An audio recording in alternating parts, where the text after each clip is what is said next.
Hello, everyone. Bom dia and good afternoon. For those of you who survived the first week, congratulations. For those of you who have just arrived, it's nice having you here and a warm welcome to the Singapore Pavilion here at COP30 in Belém. Thank you for joining us for this important session, Flood and Coastal Resilience in Southeast Asia from Shared Evidence to Collective Action. So Southeast Asia is one of the world's most arguably vulnerable regions when it comes to sea level rise, storm surges and flooding. So these challenges continue to threaten lives, infrastructure and economies across all 11 ASEAN countries. At the same time, regional responses remain fragmented and there is clearly a need for stronger coordination, shared data and practical action that can scale across borders. Today's session aims to bring visibility to Southeast Asia's climate resilience priorities and to highlight the region's leadership, expertise and potential to shape globally relevant solutions. To begin, we will play a short video introducing SEAPAW, the Southeast Asia Partnership for Adaptation Through Water, a platform launched in collaboration with the World Economic Forum to strengthen water resilience as a core pathway for climate adaptation across the region.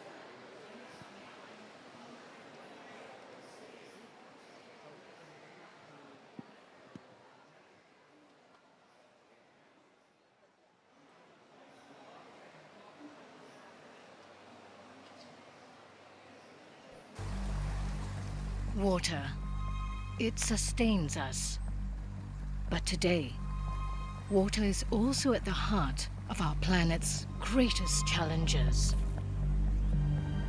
Fiercer storms, extreme floods, severe droughts. Yet, in the face of these challenges, we find hope in our ability to adapt and to take action together. This is the mission of SEAPAW, the Southeast Asia Partnership for Adaptation Through Water. We've got to contribute to tackling the problem through domestic policy change, by shaping capital markets, by mobilizing all stakeholders, and by joining together internationally. Led by the Singapore International Foundation, in collaboration with the World Economic Forum, this movement is a call to action for change. SEAPAW will bring together and convene stakeholder groups to co-curate and co-develop workable solutions to address real issues on the ground.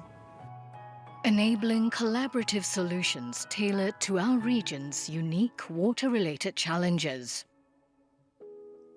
Here in Southeast Asia, we are the most vulnerable. We can see this happening in all our major cities. Flooding, droughts, wildfire, climate has already changed. And therefore, human civilization has no choice but to adapt. SEAPAW allows us to elevate this conversation to the point where we can involve decision makers that have the power to try new things. To advance water adaptation in agriculture, urban planning, and nature conservation. To build climate resilience in Southeast Asia. To change the course for a more equitable and sustainable water future. A future where water once again flows with promise and possibility. SEAPAW is seeing adaptation and water as a solution space. Bringing those two together can show the world that what needs to be done also can be done. Join us as we turn the tide. SEAPAW. Water finds a way, and so will we.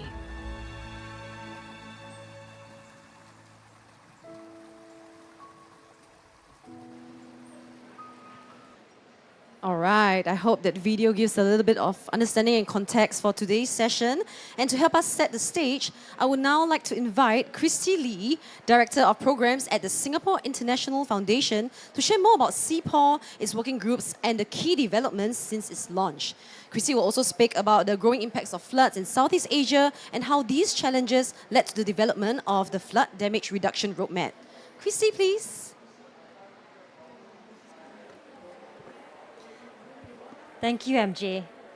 A very good afternoon to everyone and a warm welcome to the Singapore Pavilion. It gives me great pleasure to be here today to welcome you to SEAPAW's session on flood and coastal resilience in Southeast Asia. As part of COP26 in Glasgow, countries agreed to ensure commitments on adaptation and loss and damage are honoured, and 2025 was identified as a timeframe for doubling adaptation finance. Here we are in 2025, and I do not think this goal is likely to be met. And without a clear post-2025 target, there is a risk that progress could stagnate. We have heard how this year is a COP of implementation and adaptation, and SEAPAW is exactly that response.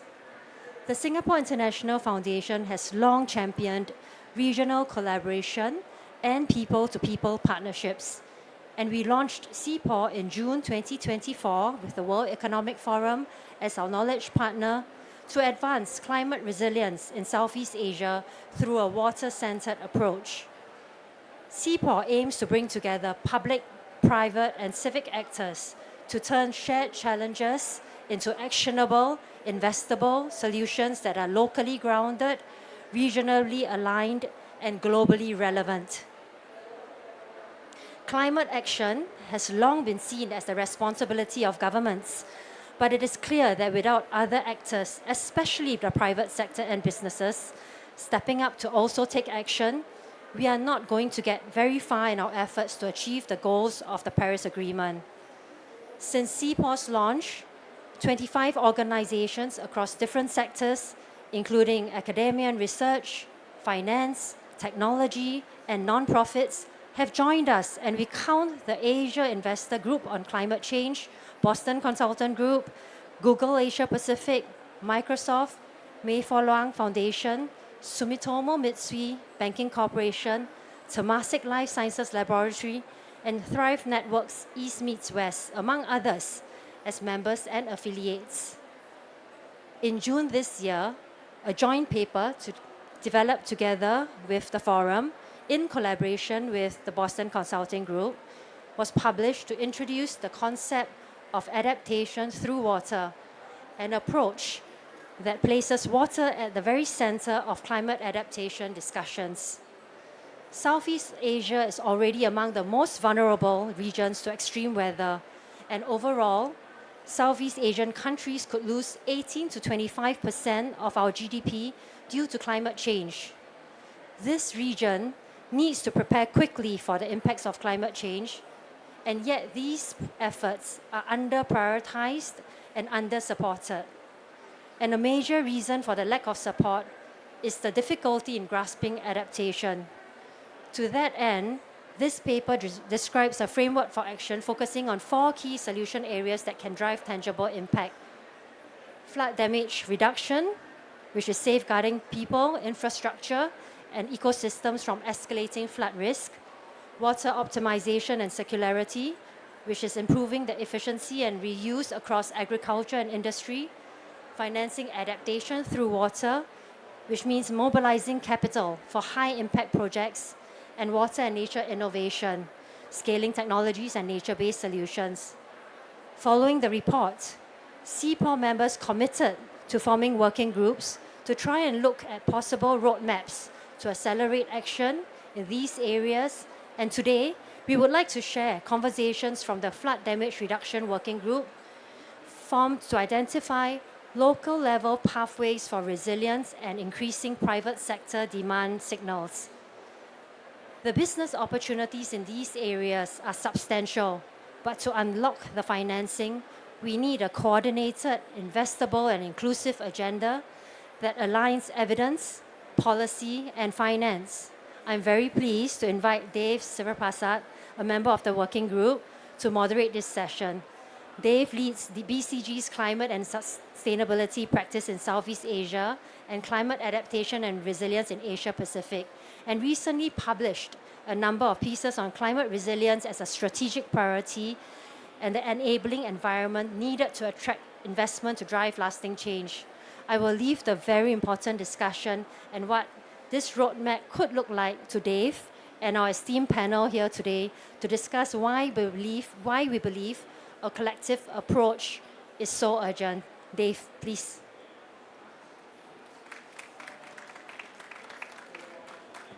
Thank you, Christy, for the very kind introduction. And it is, on behalf of BCG, it's a privilege for us to be part of this partnership and contribute to this important agenda in Southeast Asia. So as Christy mentioned, there are a number of working groups that sit behind these themes that are looking to advance how we address these issues, mobilize more private sector, and ultimately then more resources and funding and financing that need to go into these measures that are much needed in our part of the world. So why flooding is on this list? It's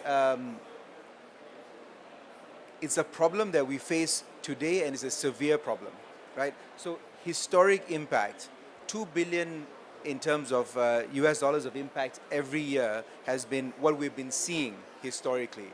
Now, we know that the future is not a representation of the past, so this is only going to get worse. And if I draw attention to, that 1.7 times, that's a global number that's how much flooding frequency and severity has increased globally. And our part of the world, in Southeast Asia, we are one of the most exposed to climate impacts. So it would be no stretch of the imagination if we expect this to be worse than the global average. And I'll be remiss if not to comment on the huge number of fatalities that we have experienced over the last 30 years. So 200,000 people have lost their lives directly or indirectly through flooding. So this is a really big problem. So how does SEAPAW come in? And as Christy mentioned, the intention of SEAPAW is to create platforms for engagement, convening. It is a problem, as with many aspects of adaptation, where it is everyone's problem, but no specific player's problem, right? So it is one that has a huge need for coordination, a huge need for aligning various incentives, and it also is bringing together different actors in the system, so public and private in particular in adaptation. And just some background numbers to this. Historically, flood management has been a big problem in Southeast Asia. We've managed it. We've managed it with primarily 90% of public sector investment. So this is governments and taxpayers paying for flood protection. If you look at the increase of the incidence of flood that we expect, and BCG did some analysis on this, on forward estimates on adaptation across various issues and government budgets, very often, the number is 3, 5, 10x in terms of the difference of what is needed and what governments have. So when you start putting that into the forward view of what we're going to deal with, you need all forms of resource and investment to flow in to deal with this issue. And private sector, particularly domestic private sector, plays a key role in managing these issues. So what does then the working group do? The working group, the intention is to set up a roadmap as a basis for convening, for engagement, for activation, to create an environment for the potential coordination amongst actors to invest and act behind what is needed in flooding. So we certainly, and Christy mentioned this, we need local solutions, context specific, and we need pathways where private sector can see the returns that they're investing against, whether that's value protection or potentially incremental value in some areas. So maybe just to wrap it up, the intention is to have this roadmap over the next year. Next year it will be released with a working group as a basis for convening, and the intention is to bridge between public and private. So if I maybe describe it in these terms, large corporates and private businesses are actually quite good at managing their risk, but within their fence line, right? They're quite good at doing that. Public sector takes care of public good, right? So, we have big projects that public sector will invest and finance, and infrastructure is certainly a part of the solution. There is a gray area in between where you need solutions that may not be the massive irrigation or the flood protection. You may need something that is, more fit for purpose, bespoke, flood barriers, flood pumps, what have you, that sit in that center that, it's too small for the public sector to manage, and they don't have the resource, and it's beyond the fence line of the private sector. So what do you do with that? These are the areas, as an example, where this working group is intending to mobilize the actors to find these points of intersection where you could collaborate and invest and get these solutions on the ground. So that's the intent, and we will as a working group, release this. We have a fantastic panel lined up to discuss flood protection in greater detail and the various aspects of this complex problem. Let me introduce the panel. Let me start first with Amy Barnes, who is the head of Climate and Sustainability Strategy at Marsh. Amy, welcome. Calvin Chong, who's the Divisional Director for Energy and Climate Policy for the Ministry of Sustainability and Environment. Welcome, Calvin. Professor Goh, who's the Faculty of Built Environment in the University of Malaya. Welcome. And we have Ruben Manohara, who's a global lead for carbon finance and markets with the WWF. Welcome all.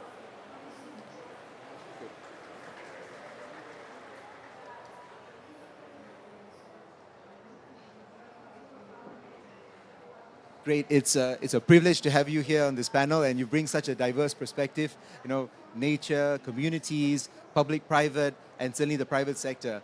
So we wanted to start with a really broad question, just to get us going, and then we'll dive a little bit deeper. And it's been your initial thoughts when you think about flooding and how that risk manifests itself. What comes to mind? And Amy, starting with you. I'm not sure I can be brief. I'll try really hard. So the first thing when I think about flooding, I also think about scarcity. I think we need to recognize that everywhere that floods is also very vulnerable to drought. That's not the topic of this panel, but I think it's something we need to be really aware of, and the private sector is. Stu work in the private sector, and I work in the insurance industry. And so when we think about flood, we think about the potential to cause damage. And how do we make sure that assets are insurable both now and in the future? But when I then put an ASEAN lens on that, we have very low insurance penetration in ASEAN. I have to check my numbers, 4% penetration in ASEAN. That compares to the global average of 7%. But in the UK, in an economy that relies on insurance very heavily, it's 14%. So 4% versus 14% is really low. And so insurance provides people with economic resilience. If you build your house, it's easier to make that investment if you know that if the worst happens, you'll be able to rebuild it. And the majority of people in the ASEAN region don't have that financial resilience following a flood. But I could do another 4 hours, so I'll pause there. Thank you, Amy. Calvin. I can't help but wear my government hat here. And so when you think about, when you mentioned flooding, what's the role of government, and what is the role of government to protect public health, public safety, land values, property, the long-term safety and security of people's livelihoods, of people's property, they all come into play. And so that is first and foremost my worry, right? And second, following on from that is then what is government's role once we have a proper understanding of, say, those kinds of impacts on what I just described? What is government's role to play to mobilize action? How much should we pay? How much should we involve the private sector and the people sectors to come on board?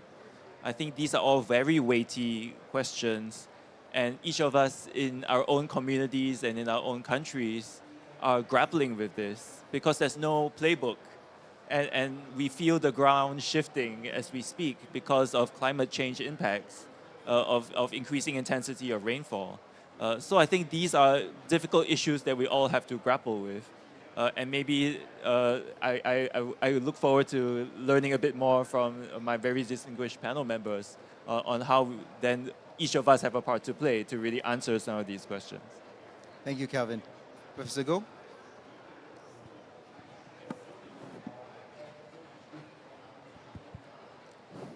Is it? Can you hear?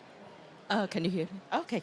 Yeah. So, being trained as an urban planner, then tourism planner, then in geography, and also like doing a lot of work now, right, in the domain of like interdisciplinary, as a social scientist, how I see flood is always about the damage, the harms, right, to the communities.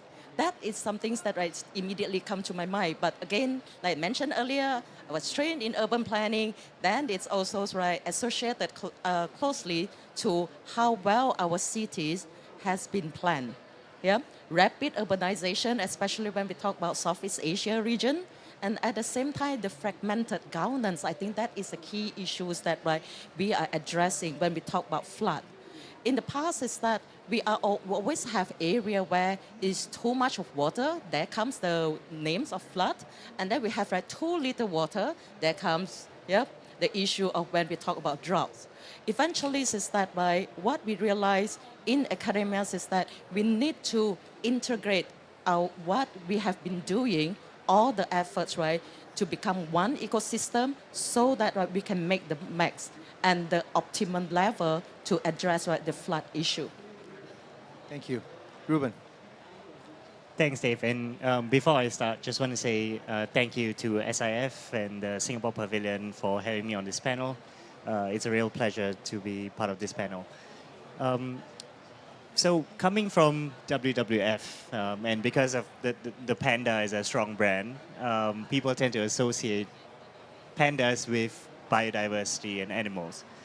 But what is not often known is that in the heart of everything that we do in WWF is community first. And so building on the point made by Prof, when I think about floods and flood-induced damages, the first things that come to mind is the impact to communities. And I don't just mean the direct impact to communities in terms of what happens because of a flood. And I think in the context of Southeast Asia, since the tsunami, there's been huge improvements in dealing with disasters, in dealing with humanitarian disasters. But there's also the indirect impact of floods, right? And the long-term impacts of floods that is equally important and that has impacts on communities. And just to share a story, so I recently was in Indonesia visiting coastal communities. And due to the sea level rise, but also more frequent floodings, there has been damage to mangroves. And because there was damage to the mangroves, the coastal communities and fisher folk have seen a drop in their catch, in their yields, in their livelihoods. And these are not just one-off impacts. These are impacts that are going to compound year on year, but ultimately they impact the livelihood of communities. And I think that needs to be addressed as well when we talk about dealing with the impacts of floods and building resilience against these climate impacts. Thank you, Ruben. And all four of you touched on, different vantage points, very important aspects of a very complex problem. So I'm going to zoom out a bit, and Calvin, I'm going to go to you because, from the standpoint of government, as you described, you look at the macro picture, right? And you look across all the impacts that every constituent in the economy, in society faces. How is the government thinking about getting the system to mobilize around it? And are there specific policy shifts that you're evaluating or thinking about or already being put in place that are catalytic to that shift? Yeah, thanks, Dave. That's a very important question. Maybe I'll answer it in a few ways. First and foremost, we need to understand the science of this. So that means how does climate change impact weather, and more importantly, long-term weather patterns in whatever region you're concerned with. So Singapore, we have what we call the V3 climate study.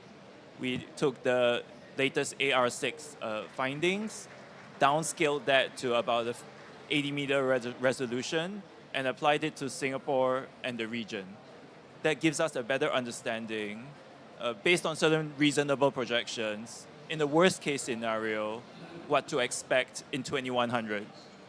So what came out of that was potential temperature rises of up to 4 or 5 degrees based on the urban heat effect.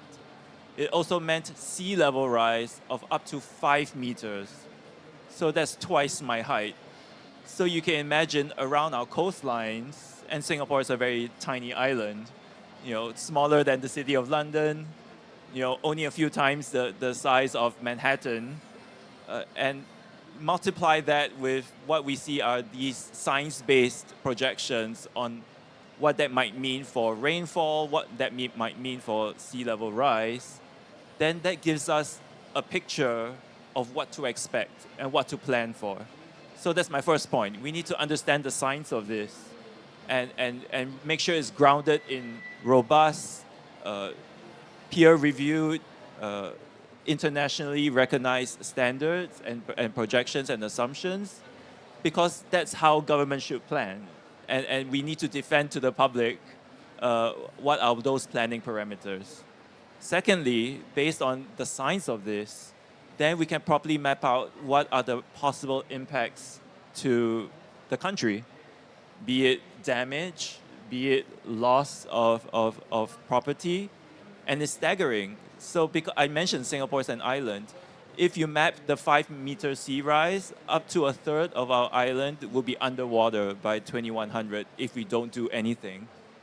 So I guess many of us in the room, you might have heard about how the Pacific Island states have a very similar issue. Singapore is no different.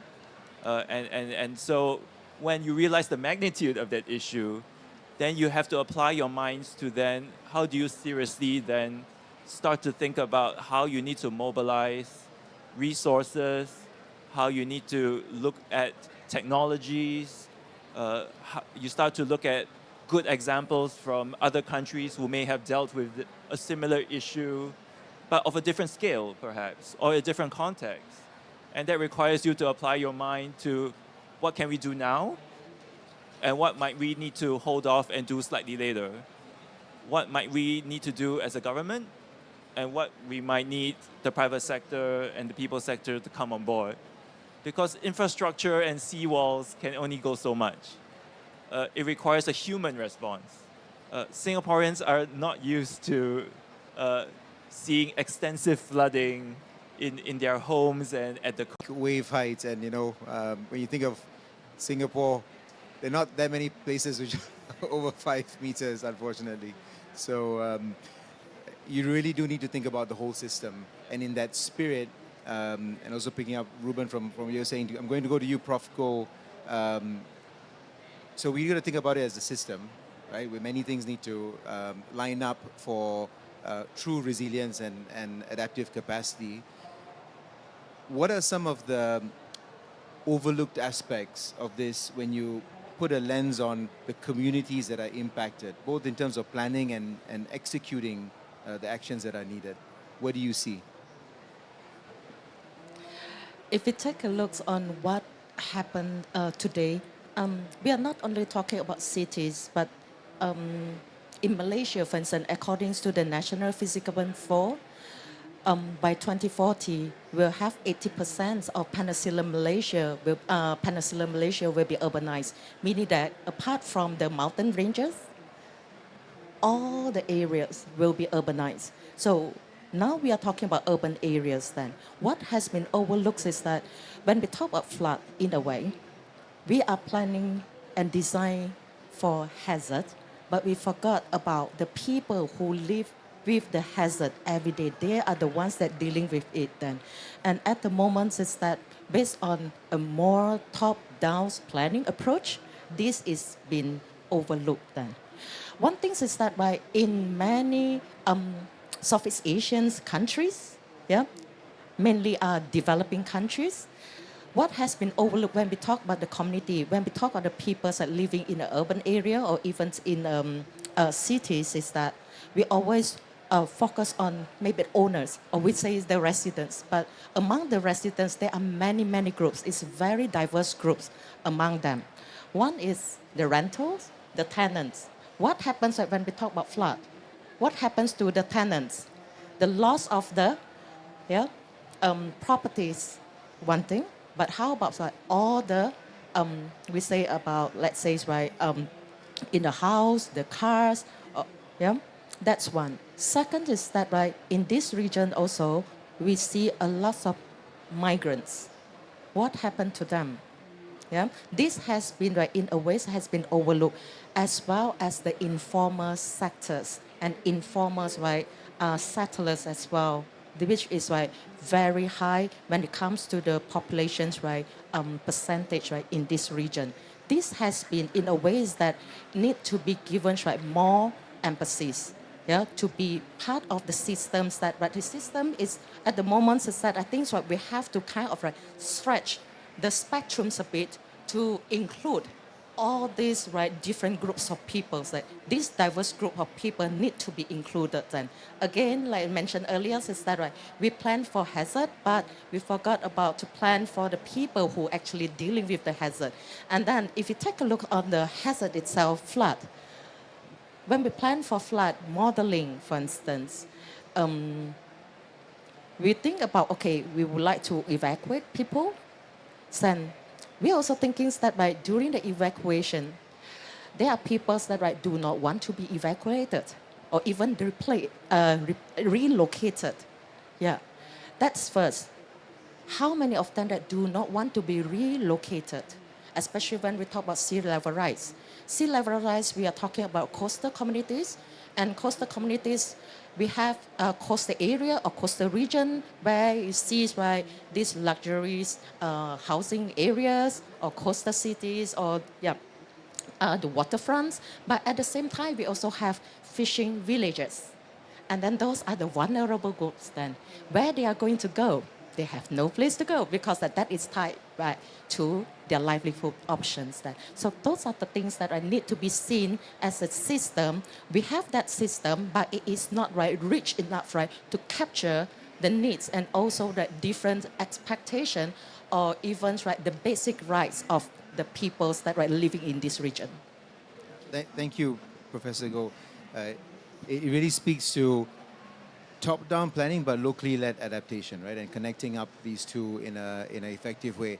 And the second point on context really matters, right? It reminds me of a story that one of your colleagues from Malaysia shared, where a community that was facing a lot of flooding.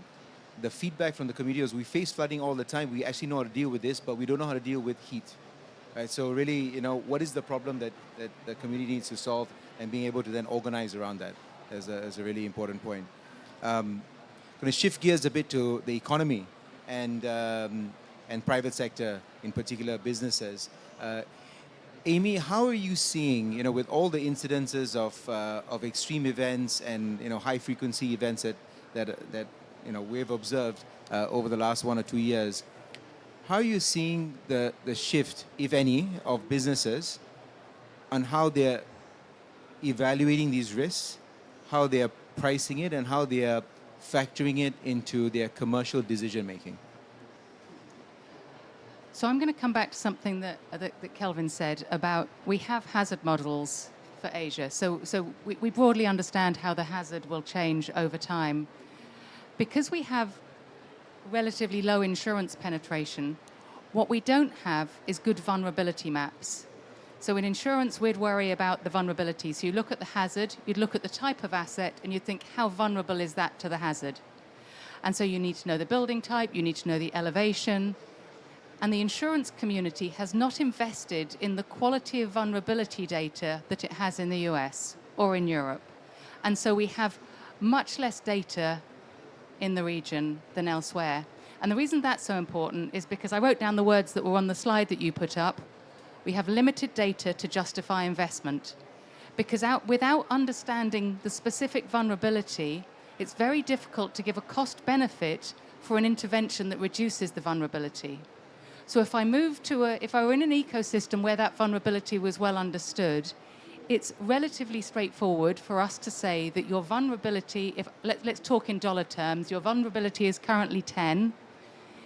With more extreme weather, that's going to become 17. If you take this action, you can get your vulnerability down to a 9 in terms of dollars. And then people can make a cost-benefit decision.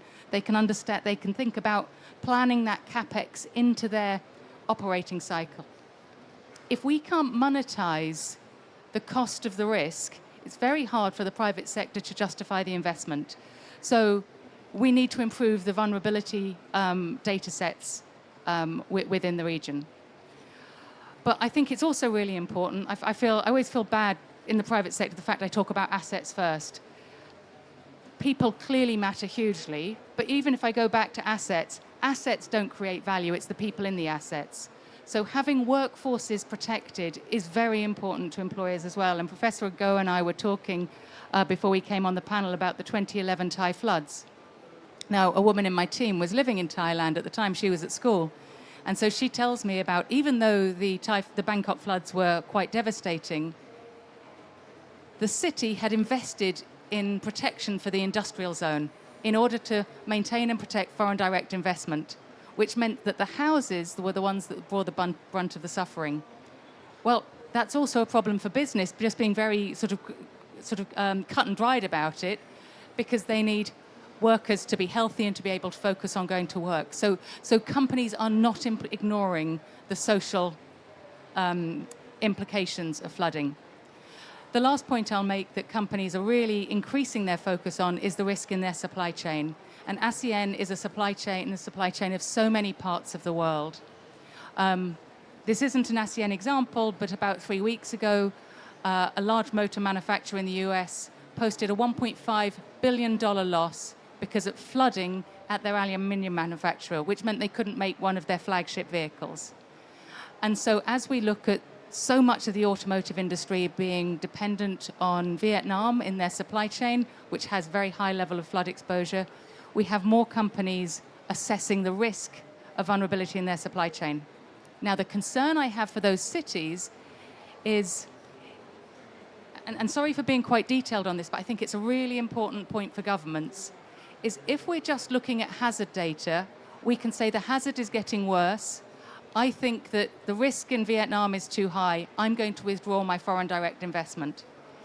If the Vietnamese government can't communicate or doesn't communicate what they're doing to reduce the vulnerability, then that has a massive economic consequence that may not be felt until decisions that can't be reversed have already been made. So we really need to get beyond just communicating the hazard and really a focus on vulnerability, which I think you agree with. Thank you, Amy. I would love to come back to you later on what the barriers are to getting a good understanding of vulnerability and certainly dive deeper into that blind spot of the supply chain. Ruben, we talk a lot about infrastructure when we talk about flood management. We also know that nature plays an enormous role in building adaptive capacity in a system. Maybe two questions for you. One, how do we better integrate nature into adaptation programs, portfolios of projects that need to be done? And, what are some encouraging examples that you're seeing where this is happening? So, and you're absolutely right. So, coming from a conservation organization, the starting point is there a nature-based solution to the problem? But a key enabler, as you highlighted, Dave, is it can only be a solution if it is also a cost-effective solution, right? So, I mean, we've got to take a very practical approach to that. And in one example, I mean, I'm sure Kelvin can shed more about it, is the example that Singapore took in terms of creating nature in its canals, right? So instead of expanding concrete drains so that they are bigger and you spend more money building that physical infrastructure, what Singapore has done in one of the biggest parks in Singapore, the Ang Mo Kio Bishan Park, is to convert the concrete canal into a nature-based waterway. And the effect of that was to deal better with increased flooding increased rainfall and the increased capacity needed. But the actual cost of doing that was about half the cost that it would have cost if you had built a physical infrastructure. And that's in leveraging the power of nature, right? And that's how natural ecosystems work. You have watersheds, and they have a role to play in dealing with natural disasters, right? But the starting point is we need informed planners, and we need to build capacity not only in Singapore, but in many other countries to consider nature-based solutions as a viable solutions, because in many cases it can be a equally viable, if not a more cost-effective solution than physical infrastructure. Yeah, thank you, Ruben. That's a great example, and the value case for that is, you know, indisputable, right? If you have half the cost and that gives you the same outcome, it becomes an easy case for government and, you know, also you know, where possible, private sector. As an aside, you know, we've seen some case examples where this is where, you know, some pathways for private sector might be interesting, where because you green the area, the real estate price has increased, so the asset value has gone up, right? So, you know, there's a private sector incentive that is yet to be tapped, but, you know, maybe there's potential there as well. Fantastic. Kelvin, I'm gonna pick up from Amy on the supply chain question, because I think it demonstrates the nature of how, you know, different actors in the system, either in a value chain or, you know, where they're complementary and adjacent, they face the issue, and it's in their interest to act and do something about it, right? And very often it's difficult for these disparate players to self-organize.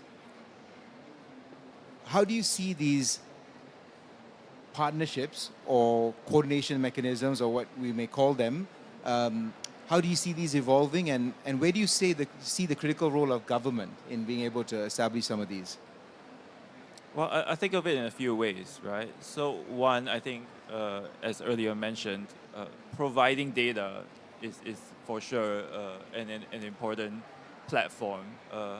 Be it, we call it climate projections, but if there's more data that's needed to be shared with financiers or insurers for them to crowd in financing in order to fund mitigation projects or adaptation projects, nature-based projects, I think that's something that governments need to think a bit deeper about and shouldn't be allergic to in the first instance. So I think that's the first point that we make, that governments, we understand we hold a lot of data. It's also a matter of how much to release, how much to share with wider industry. And I would like to believe it can be two-way, that perhaps as part of that shared platform, other players, both private or even universities, can also put in their data in that shared repository. I think that's a quite powerful way to make sure that we plug that data gap that we mentioned earlier, so that both public and private players have a better understanding of the risks and perhaps also map out the vulnerabilities. So that's one point. But I would like to think that in the private sector, there are many associations and who organize themselves by domains. I work on climate mitigation and policy, but I work very closely with my Monetary Authority of Singapore colleagues when we talk about adaptation financing, because I cannot come up with a national adaptation plan that talks about managing rising sea levels and potential impacts on supply chains, on companies, without having a conversation with my finance colleagues on what kinds of data is needed. How do we address very real issues in the financing space when it comes to scale, when it comes to bankability, when it comes to insurability? I think these are questions that I need to pose to my colleagues who work in the finance space to get a better understanding. And then I will have a better way to plug or at least address some of these gaps that they might see. So I think from a domain perspective, I would pretty much lean towards, say, also the building and infrastructure companies who have a better understanding of what kinds of solutions and technology innovations are out there to address flooding, to address heat, that actually governments have a role to play to help scale. If there's a private sector solution, and I was speaking at a panel tomorrow about the adoption of cooling paints. I know there's a bit of some of this needs to be validated. Cooling paints apparently, if you apply it to a surface, can reduce temperatures by up to 2 degrees. And it's reportedly very cost effective, not much more expensive than your conventional paints. So for a tropical country like Singapore, it's a no-brainer, right? If I'm going to pay the same amount of money to repaint a building, why not invest in cool paints so that I can bring down and address urban heat effects? So I think there are many different ways at which the private sector can also help inform the public sector on what possible solutions are out there and how to scale. But I take cue from industry because government can't do everything. And so I listen to the finance players on what their issues are. I listen to the building and the infrastructure companies on what their issues are. I have to listen to companies when they give us feedback about our energy efficiency policies. I think that feedback loop is actually healthy, and we need a lot more of that. And I would like to believe that a platform like COP brings together very like-minded players who are quite clear that there is a way forward on a lot of these issues that we talked about. So I'll just take a pause there. Thank you, Calvin. Government does play a central role in orchestrating many of this. Professor Goh, if I could go to you on communities, right, and community input. Are there any success stories that you could point to where it's been managed really well, right? The communities have provided input into government, into business, and the ultimate adaptation actions were much more effective. Are there examples that you can point to? So we are working on one project in Sabah on Borneo Island. It's called Panasia. It actually means that it has a very long title. It is a research project, but we aim to turn or translate the research finding into action later. So Panasia actually means a participatory approach, to nature-based solution for coastal communities in climate mitigation and adaptation. So in this project, actually, we have a few case studies across Indonesia, Philippines as well, and in Malaysia as well. But I would like to, because the project is still ongoing, and I would like to share some of the preliminary findings for the Malaysian case studies then. So what happens is that when we talk about the success, if you are talking about successful case, it is quite difficult to say whether it is successful or not, because it's that any projects at the community level, I think it's not only about at community level. Any projects have its own life cycle. Some of the stage that they are successful, but when you go to the next stage, it becomes a bottleneck. So one example is that this Darau mangrove area is a community base, but what I would say is that the enabling factors that has support, this particular community-based ecotourism as well as nature-based solutions project is that that is a huge support from the city council or city hall of Kota Kinabalu. But that is also because there was a mandate from the government to say that we need to work with the communities. I think in Sabah they are they have a very strong, I would say, it is a strong mandate, and also the governments work closely with the community. But at the moment, it's that they are successful in a way that they bring in the tourists, and then that money is actually can go into the communities to help on other areas as well when it comes to the developments or even improvement when it comes to the facilities within the villages. What's happening now is that they are having a kind of it becomes a barrier now, whereby says that the local champion need to find some successor, the next generations to take it up, to bring these projects, this whole community's initiative to the next level. And this has been, right, a very difficult time. It is a challenge because everyone sees this, that this project, right, is a nature-based solutions. It contributes to the local communities. But what's next? And that is very worrisome because, right, no one want to actually take it up. Because the local peoples, the main concerns, right, it's about livelihood and can I make a living out of that? So that is one example. The other examples that we have when we are promoting about a nature-based solution, and of course in this case we are also talking about mangrove and replanting. So we have this very idealistic idea because of when we talk to the local communities, we realize that, right, there has been a history. And this is where that, right, I've been for the social scientists, right, we use this, we employed this methodology called innovation history to trace back what happens, right, in the past and to see what is happening now. Yeah. So actually it's 3 steps, right, backwards to see what is happening now and to explain. And at the same time, we also use this methodology called NetMap, which is a network analysis, networks mapping to look at, right, who are the stakeholders involved in the nature-based solutions initiative. And that is where that, right, we could actually find out is that what is not taking place, where are the gaps, what is the strong influential stakeholders with interest. That is how it worked out. For that particular case, that is in PETAS, is that, right, in the past, because in Malaysia is that we have the gazettement of forests. So we have this conservation of forests. We have class 1, class 2, and that particular area actually, right, is class 1 forest. So the local communities in the past already have a very negative impressions towards forestry. So when we first came in, right, we talk about forests. For the communities, it's like forest equal to forestry. So it's a no. Yeah.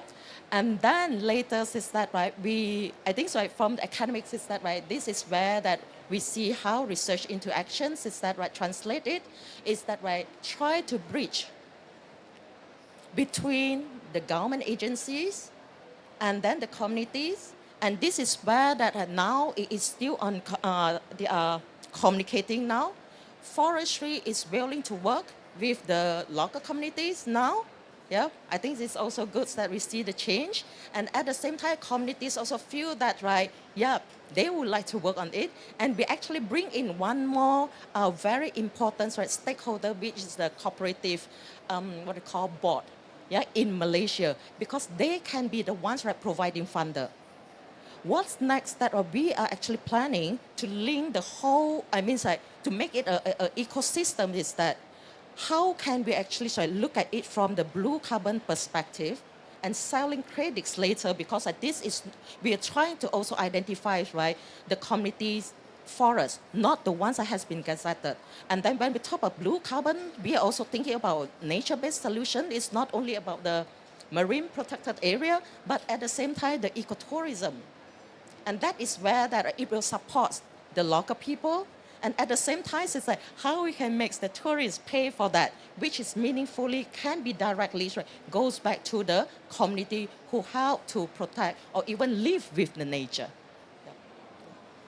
Thank you, Professor Goh. I loved your examples of looking backward, understanding where you came from and where you ended up here, and understanding, the overall system to be able to take the right measures, right, and unblock those bottlenecks that you said would come as the process evolves.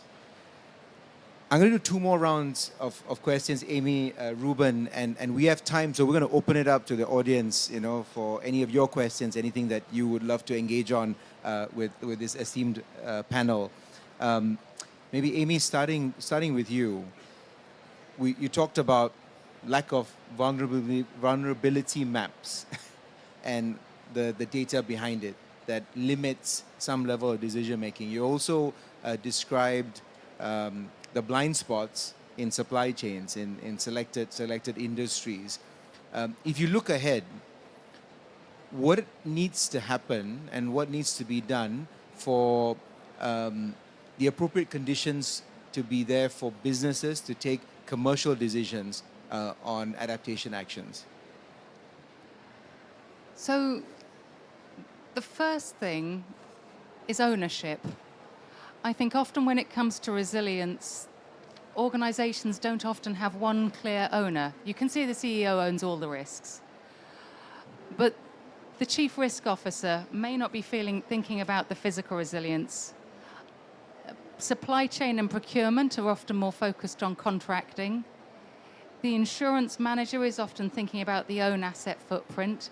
And so what we find often when you think about the entire ecosystem within which a company operates, so their owned assets, their workers, their customers, their supply chains, I find that there is rarely one point of accountability that feels as if they own that problem. Because I think absent that, it's very, very hard, because the amount of stakeholder alignment that's needed internally, let alone all the external stakeholders and expertise that's needed. So ownership within the organization. And I think with that, if there is an owner that is really invested in addressing these problems, then they will send the demand signal for the data that will resolve the rest of the problems. Because the private sector is very good at responding to a demand signal. So if there was a consistent demand signal for better vulnerability data within ASEAN, it would be developed, because it's an evolution of something that exists elsewhere. So I think if I get one thing, it's a point of responsibility and accountability within the corporates. Thanks, Amy. One follow-up question. Do we have all the tools that we need, or is there more tooling that's required? So I loved your question to Professor Goh about nature-based solutions. So if we had the vulnerability maps, then I would know for construction types here, I would know how building materials responded differently to different hazards. I would know how roofing materials responded differently. I would have all of that information. And that's doable. What we are least good at is understanding the impact or quantifying the impact of nature-based solutions on the hazard mitigation from an insurance perspective. We can see from hydrologically, we can see nature-based solutions that are providing buffering capacity, or they're slowing the flow. But we don't yet have consistent, mature models that can turn that into a dollar consequence from an insurance perspective. Thanks, Amy. That's a nice segue into going back to nature. So one of the areas that we've looked at to mobilize more investment and financing into adaptation is the idea of stacking on, different benefits, right? Adaptation, mitigation benefits, social benefits, and some of which you can even put revenue streams against, right? And then you can have private sector invest against it, you can get financing and so on. And you've been involved at the heart of carbon markets for a long time. Are there any learnings, lessons, or maybe even pitfalls that one could take away as we think about adaptation finance? Thanks, Dave. And if you'll allow me, I'll digress a little bit. So before we even came to COP, my communications head, and she's sitting right here, was like, oh, Ruben, whenever you're on a panel, whenever you're on a media, it's great. You should tell stories because you're good at storytelling, And she said that because usually when I am on panels, I'm like, we have 3 points, first point, second point, third point, right? It's a very Singaporean thing, right? But Heron, I've already said 2 stories, so I'm going to go back to my 3 points. So, and the starting point, Dave, for me is recognizing that we are well beyond mitigation. That's not saying that we shouldn't still work to mitigate and drive down emissions and reach global net zero. But we have emitted too much that we have to adapt. And that must be the starting point. But then there's a fundamental problem, and this is a problem that comes up every COP, in the last 5 COPs I've attended, right? Which is there's not enough funding going to adaptation. So the problem, the question then is, how do you increase funding flows to adaptation? And I'm no finance expert, nor am I an adaptation expert. So I'll just share 3 things that I've seen that sets us in the right direction. The first is creating the rules and the guidelines to do so. I think one example is it was shared this morning by the Minister of Sustainability of Singapore as well, where the Singapore government has invested in a mitigation project overseas, carbon crediting or not. The 5% of that proceeds is mandated to be set aside to adaptation. So that's one way you do it. You set rules, you set guidelines that say that, okay, you have to have mitigation and adaptation in the same way, and until the market realizes that, regulation comes in and sets the direction. The second example that I've seen is by incorporating it as a key design element. And I'll cite a WWF example. So in WWF, it's quite rare that we just look at a project as a project itself. A fundamental philosophy in a lot of the work that WWF does is in working in landscapes. And by working in landscapes and not just looking at a project, whether it's a mitigation or adaptation project, you break those boundaries of mitigation versus adaptation. And I'll give you a live example, and also so I tell a bit of stories. Right?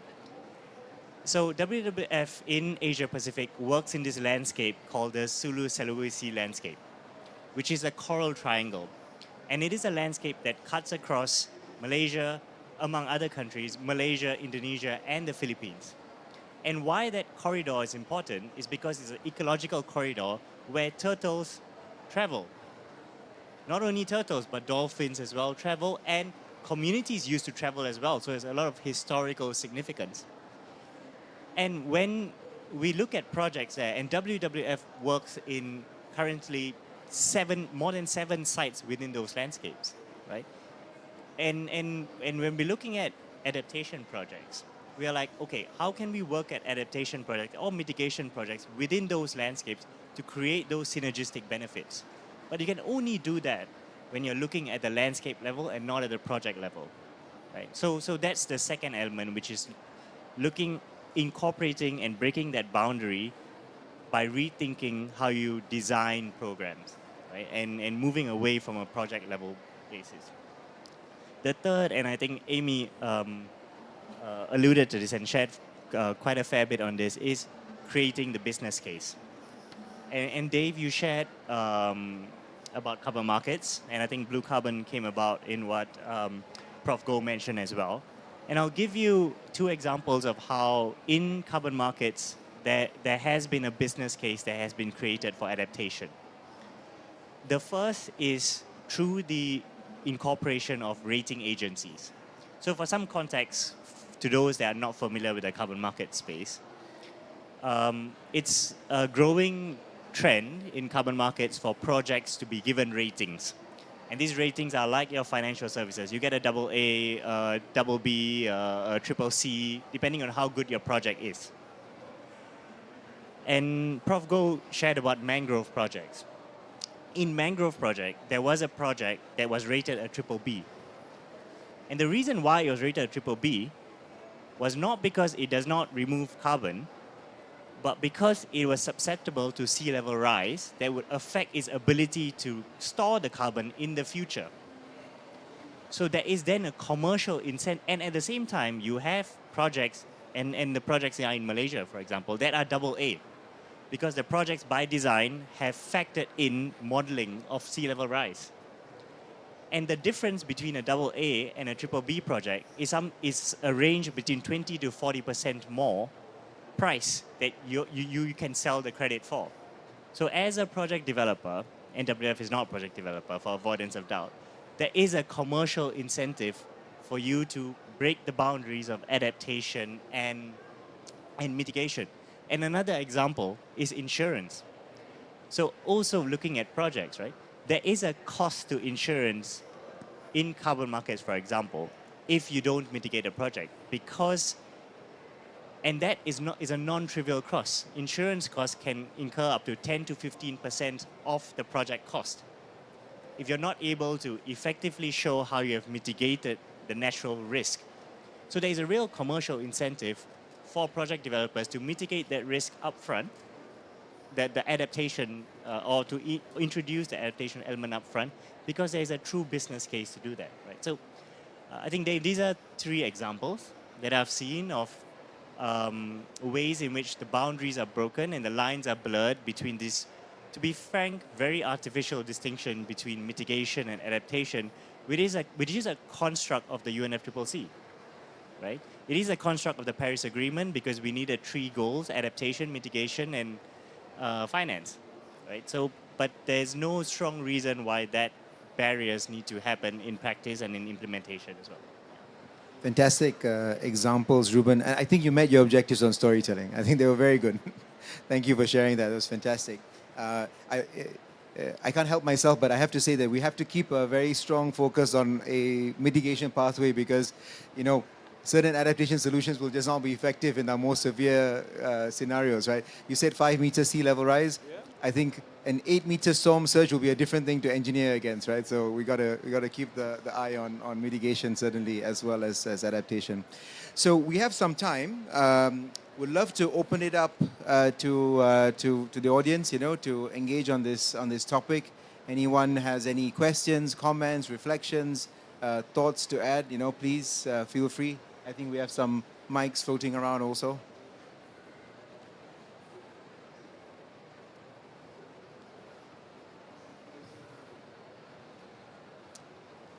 Yes.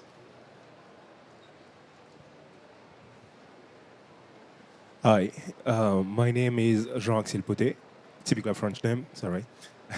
And I'm coming from Ivory Coast, which is a specific landscape. My question is to Madame Amy Barnes. You described the case of insurances. You explain the industry. You give a lot of examples, and I just wanted to understand how, because I couldn't picture it, how maybe the SMEs, because we have a lot of SMEs in Ivory Coast. I would like to know how the SMEs might intervene in this particular in this particular setting, because my company worked for on a project. I don't know if you know Scala. Land use, it's a land use and integration of the private sector. And I kind of understood that the SMEs and then all the small actors from the private sector might be quite helpful in that particular, in those adaptation aspect. So I would like to know if there is any rooms for SMEs, because we do work a lot with SMEs. I think a lot of the work is being done by SMEs. And if we think about the innovation that's happening around both mitigation and adaptation. I was on a panel yesterday about wildfire where the rain came in. So it was quite ironic. But if I think about a lot of the innovation in the wildfire space, the majority there is happening with tech startups, with small and medium enterprises. So I don't think there's any barrier to this space for small companies. I think the challenge for any small business is getting your capabilities known and understood. And so if there is a specific capability that you have that can reduce the risk, then making sure that the insurance company is aware of that capability and how they can quantify the benefit that it brings. But there is no barrier to small companies intervening in this space, because I think all the panelists have said not all of the interventions that we need are engineering solutions. The engineering solutions will largely be with the architects and the large engineering firms, but I think everyone would rather that our solutions have as little cement as possible. One thing we haven't done, I can't believe we haven't mentioned this panel, is what an amazing job Singapore has done of being one of the spongiest cities out there. I mean, you've been thinking about water for a very, very long time. And so as we see more cities focusing on sponginess, which hopefully everybody's, the water, the land being able to take more water, real challenge for us in the UK, where the richer you get, the more you want to pave over every single centimetre of green space that you have. And so there's plenty of scope for actors of all sizes to intervene and make a difference. Thank you so much. Thank you. Thank you for the question.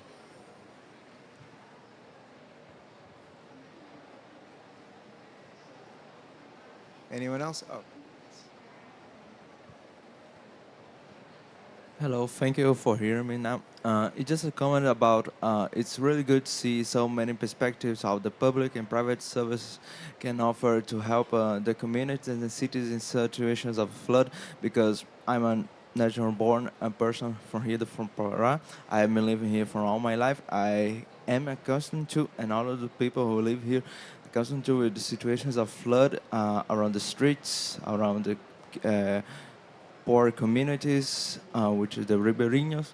We see so much, and we are being accustomed to just deal with it, not actually have solutions along decades and decades. I have families who have been born and grew old dealing with this, just saying that's how the thing, how that's how thing it is in Belen.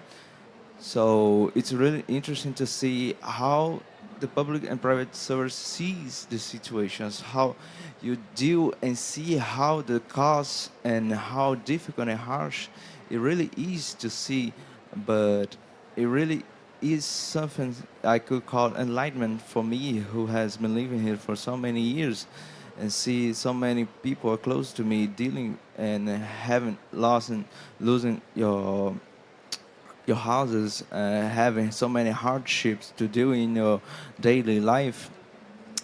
And it is really a really great assessment for me to see and hear our professionals and your and colleagues and having a say about this.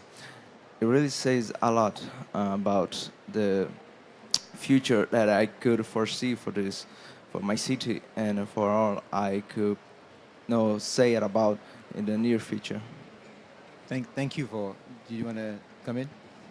Well, thank you for sharing. I would say that the similarities are remarkable, right, between Belém, this area, and Southeast Asia. I mean, even if you look out, you see the mangroves; they look very similar. So we live in a very similar environment, and unfortunately, we're dealing with similar issues, right? And much to be done. Dave, I was just going to say, related to your comment, it's just my reflection is that I believe that the state of Para and the city of Belém should be really proud of what you've done for COP30 because it is a huge achievement, and everything that we see here being put up and being run in a sustainable manner, it's really impressive. So it gives me a lot of hope as well that the young people are committed and the city is committed to make this happen. And I can only echo that. I mean, it's really amazing job that Belém has done. Question. Good afternoon. My name is Dr. Sunita Singh. I'm representing the Deep South Center for Environmental Justice out of New Orleans, another city really struggling with this need for sponginess. One, I feel like we're really behind the curve, like Singapore, among other cities have put, at this point, decades into addressing infrastructure. We're in a scenario where we're losing our dollars for infrastructure. We're also in an emergency where several of our insurers have left the region, and the federal government is not coming in and standing in with a strong set of residential or commercial insurers. So I'm at this place now where we're trying to understand new and innovative ways to finance our work on addressing coastal erosion, creating more spongy spaces, but also getting the population more aware of how to move and live with water. I'm curious, what are your thoughts for a city to come and learn? Come and, adopt us, be our uncle and auntie in this process. Thank you for the reflection and also for the question.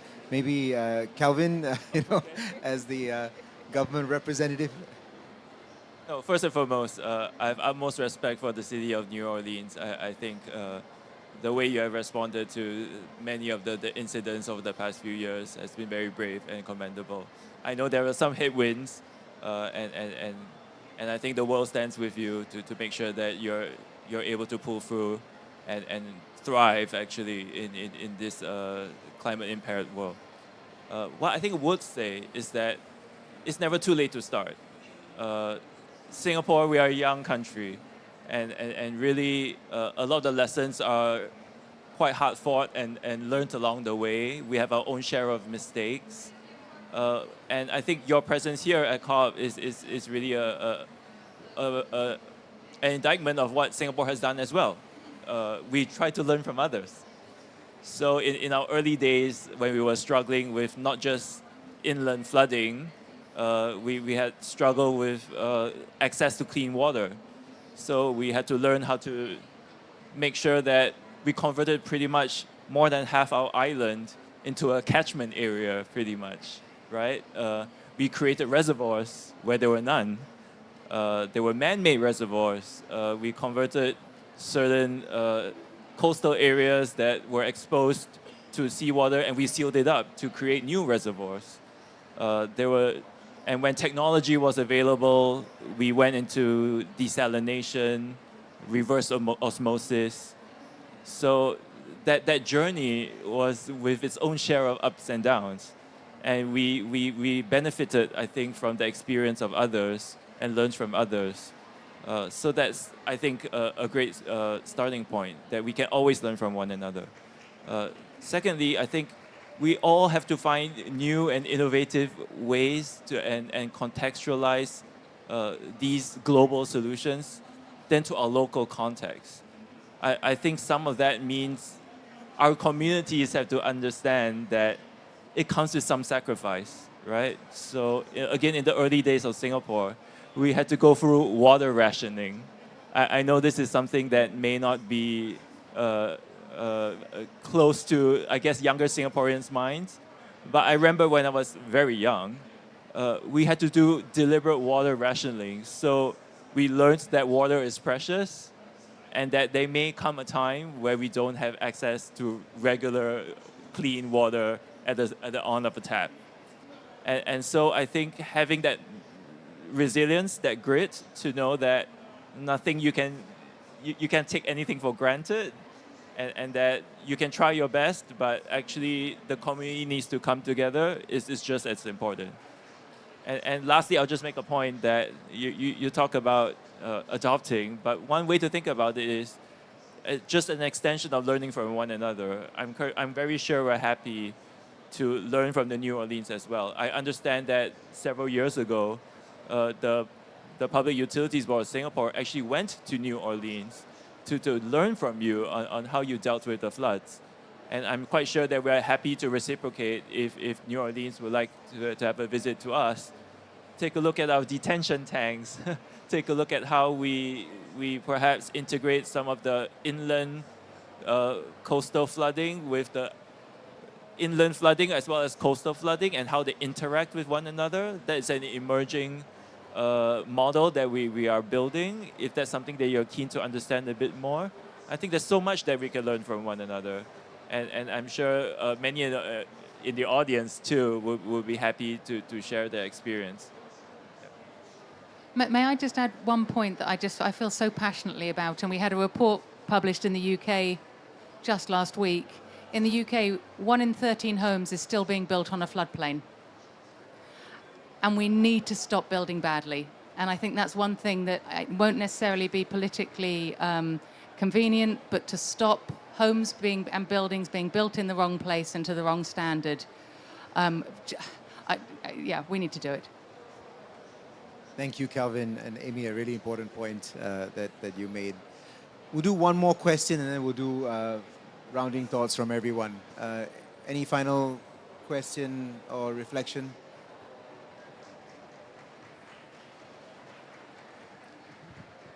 Thanks. After the floods, coming the epidemics like malaria or dengue, no? So that's if that sounds supports that's epidemics. I don't know. I need more information about that. So my sister company is it thinks about health and people, and it is Actually, I should probably defer to government because government are taking this very seriously, both in the immediate aftermath and also the long-term climate change. What does that mean for zoonotic diseases generally? How do our health systems adapt?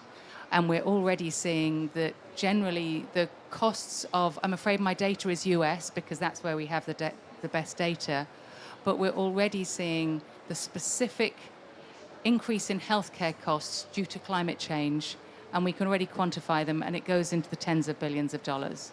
And so I don't think there is an answer other than the healthcare providers and the government is part of the integrated approach that's being looked at to make sure that the medical services are ready to respond. But I think you'd probably give a better answer. I think you raise a very pertinent point. In Singapore, we face a very similar issue. With the increase in heat and the increase in flooding, we are already seeing an uptick in zoonotic diseases, as what you have mentioned. So we are engaging with the health authorities we call this a One Health concept, where we ask the health authorities to incorporate all these different climate impacts. So increase in heat, what are those interaction effects with vulnerable populations, for example, the young, the old, those with perhaps some kind of a physical disability, they may affect their different physiological reactions to heat. And in a flooding scenario, which I think is a bit less so in Singapore, but still quite pertinent, what again are the public health responses to that? So for sure, I think governments have a part to play in this and the public health system. But I would think in many different nations, you have a very specific local and community knowledge and response that actually governments need to learn from. We have lost some of that, unfortunately, in Singapore with urbanization especially. But I would like to believe in many other countries where actually the risk of flooding, then you see an uptick of zoonotic diseases. I would say pay attention, and many of the panelists have mentioned nature-based solutions, but I will also say local responses and community responses. And I think we need to be sensitive to that. And where it works, then we should actually more actively resource and actually scale those responses. Thank you for the question, and thanks for the response. As an aside, we've been working with a few developing economies on the adaptation programs, and that's been a consistent forward projection that the tropical disease incident rates are expected to increase with the heat and the flooding. Right? So I think this is a common theme everywhere. Unfortunately, I think we're almost on time, so we're gonna maybe just wrap up with some final thoughts. One or two takeaways, from each of you, and then we'll close it off there. Ruben. Thanks, Dave. And it's a bit of so my final thought would be a bit of what I shared earlier, which is about the importance of breaking boundaries and breaking artificial boundaries. Right. So to not see things as a mitigation action, adaptation action, but to frame it as what we often do in WWF, not that it's the right way, but it helps us frame things, is a balance between society, economy, and ecology. Right? And when we see things as a holistic system, an ecosystem, then we can start dealing with problems also in a more holistic way. Thank you, Ruben. Professor Goh? So I have been talking a lot about nature-based solutions, but to be realistic, it's that right, nature-based solution might not be the only solutions for some of the area has been highly eroded, for instance. But that is where we need a hybrid solutions with the aid of technology as well as what we call the IGGI, the integrated greening of grey infrastructure. I think all these should be used together. And one thing that I really like to advocate is also about ecosystem services, where we see that is where we see the multiple purpose of design. When we talk about nature-based solution, we are not only tackling about the provisioning or regulating, but at the same time the connections that is through the cultural ecosystem services as well. Thank you. Calvin? I think my reflection, because we talked a lot about adaptation financing, especially in the Southeast Asia region, I think we don't need to reinvent the wheel. I think a lot of what we talked about are tools and processes that we are already familiar with. We talk about carbon rating agencies. Well, that's modeled after what we do in the financial services sector already. We talk about hazards and vulnerability assessments. Well, we already do that in the daily work that we do. So I think we don't need to reinvent the wheel. We just need to apply our minds to what perhaps are some of these gaps that we discussed, and then see how we can address those. So that gives me hope that actually we are not talking about coming together and creating a vastly new or very different ecosystem. We already have the building blocks that resides in each and every one of our domains of expertise. And that's why we're coming together to figure a way forward. Amy, final word. So I'm going to stick with the private sector theme. I think it's really easy for the topics we're talking about to feel very overwhelming. And so I always like to come back to, like, what's the one thing I can do? And for anybody in the audience who works in the private sector, talk to your procurement team and tell them to put in their tenders that you need every single tender response to tell you how you invest in resilience and how you quantify resilience, because that sends a message to CEOs that this matters and it's important. And I promise you, you don't need anyone's permission to do it.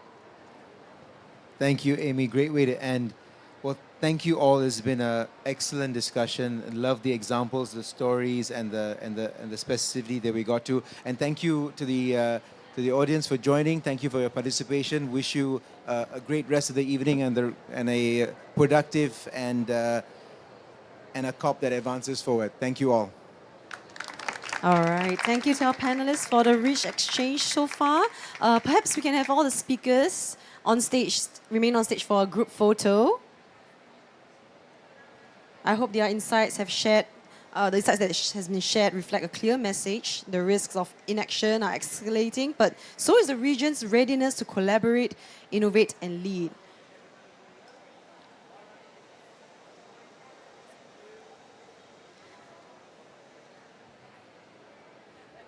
Oh, one more for the phone.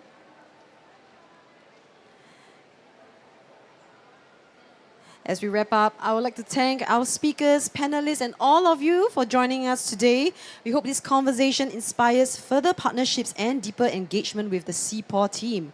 The speakers will be hanging around for a little while, so if any of you would like to have a private conversation with them, you can do so. And also, since we're on the topic of water, we have our new beer, New brew, yes, where Singapore uses recycled used water. We clean it, you make it potable again, and we actually turn it into beer. It's really good, so please have a try at our counter there. So thank you once again, and please enjoy the rest of your time here at COP30.